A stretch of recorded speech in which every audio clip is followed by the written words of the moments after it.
and Nickelodeon, she early on learned the art and value of engaging people through stories. Please join me in welcoming to the stage, Terri Silverstone!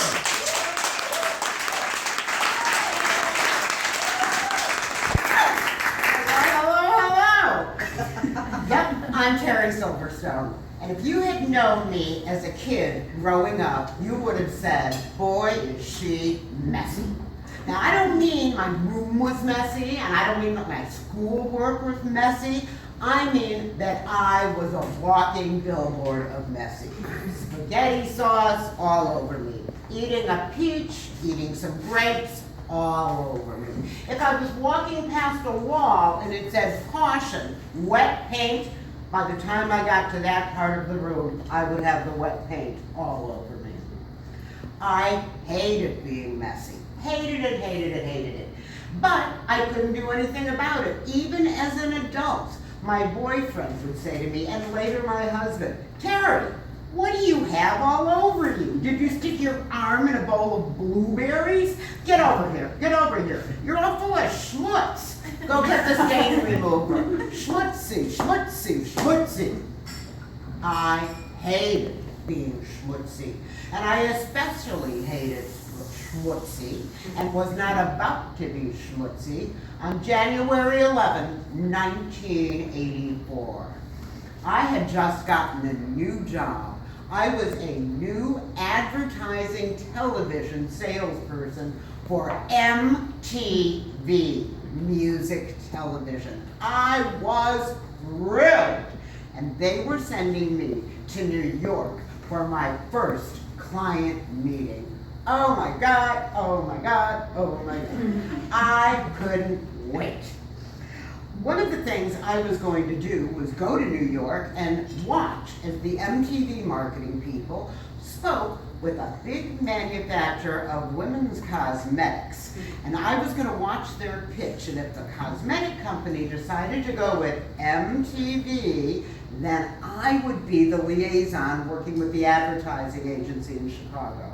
I, of course, was again thrilled, and I was determined not to be schmutzy.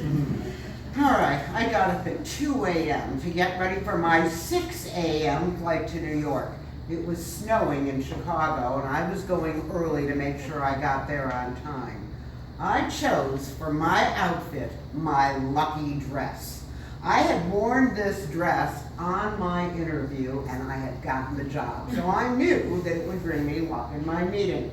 It was a 100% made in China, polyester, white top, black skirt with a vest that was sewn onto the sides of the dress, so you couldn't take it off no matter what.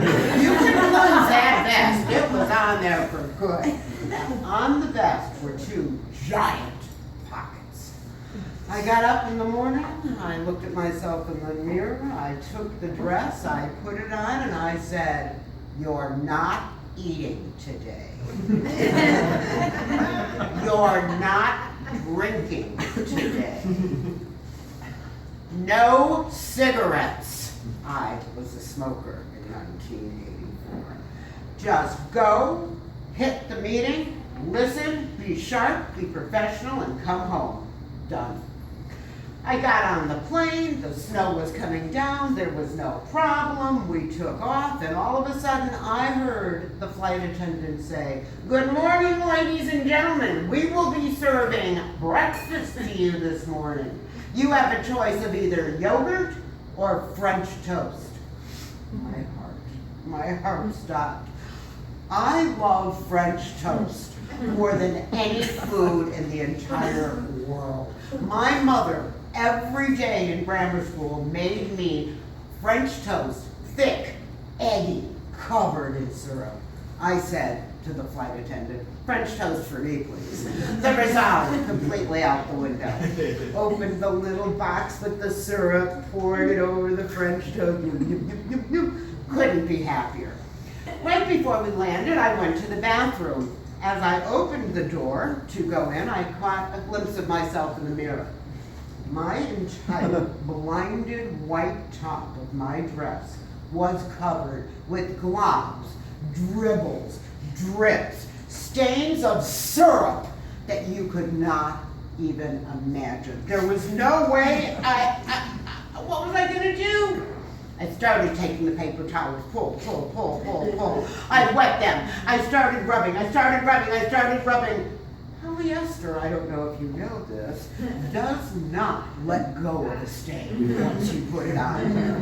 Now I had stains covered with paper. It doesn't matter, maybe they won't notice.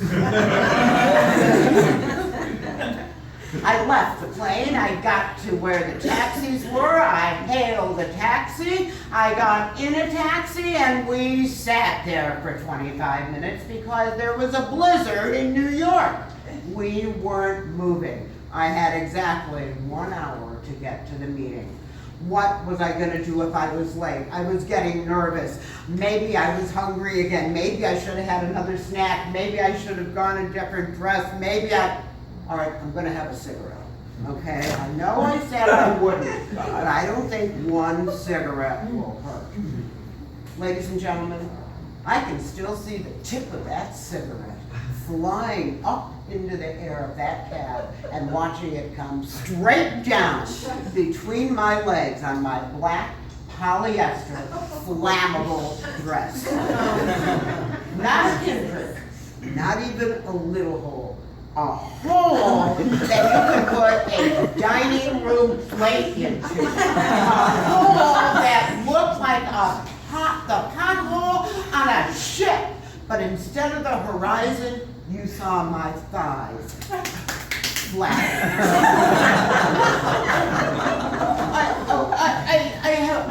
There was no skirt at the top. All right, maybe they won't notice. I finally get to Times Square where our office is. I run out of the cab, I run into the elevator, I run into the meeting. I have 3 minutes before it begins. I pull off my coat, I throw it over and I say, ladies and gentlemen, I'm so sorry. I'm Terri Silverstone from the Chicago office. And I realize that no one is saying anything, they're just staring at me. Well, I don't know what to say, so I sit down on a chair and I say, I hope you haven't started yet. Once again, I'm Terri, and I reach over to shake hands with the makeup client. My big pocket gets caught on the arm of the chair, and the entire pocket rips off the chair. And no one knows what to say to me.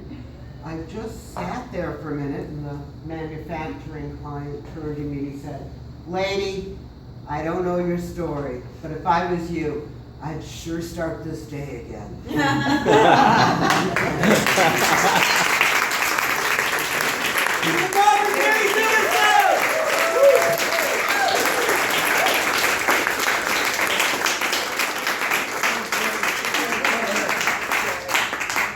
right, we're going to bring up our next performer. She is brand new to storytelling, but not